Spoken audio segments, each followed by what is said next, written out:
Live from 42nd and 2nd, this is New York's very own PIX 11 News at 10.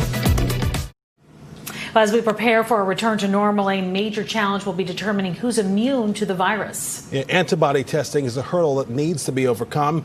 Tonight, Krishan Mavidas has a closer look at how close we are to making those tests you've heard so much about a reality.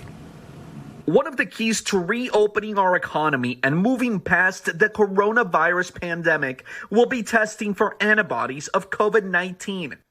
Cure Urgent Care in Manhattan is now preparing to do just that. The determination of whether people have had corona, especially since many people weren't able to be tested. And it's also going to help factor in who can go back into a society that's functioning like we used to know it. Governor Andrew Cuomo taking action this past weekend as he says more testing will allow New York State to scale back social distancing measures. By executive order, we're going to expand the number of people who are eligible to do the antibody test. That would be a prime person who could go back to work. He hopes the state will be conducting 1,000 antibody tests a day by this Friday and 2,000 a day by next week.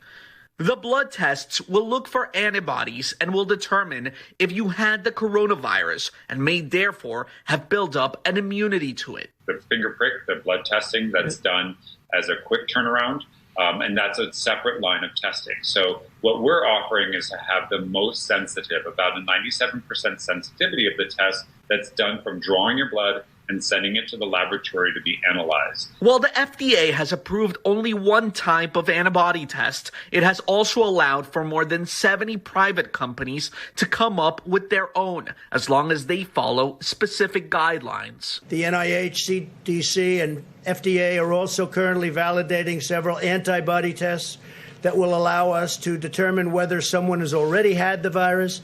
Now, Governor Cuomo has also made clear that mass-scale testing for antibodies will eventually come in the form of a partnership, that is to say, along with New Jersey and Connecticut. And the first to get the tests are expected to be those that have already tested positive for COVID-19 in the past. Meanwhile, as far as Cure Urgent Care, they are working on how they're going to roll out the antibody testing, whether you will have to walk in or first make an appointment online. We're going to have the very latest on our website, pix11.com. I'm Cristian Benavides, PIX 11 News.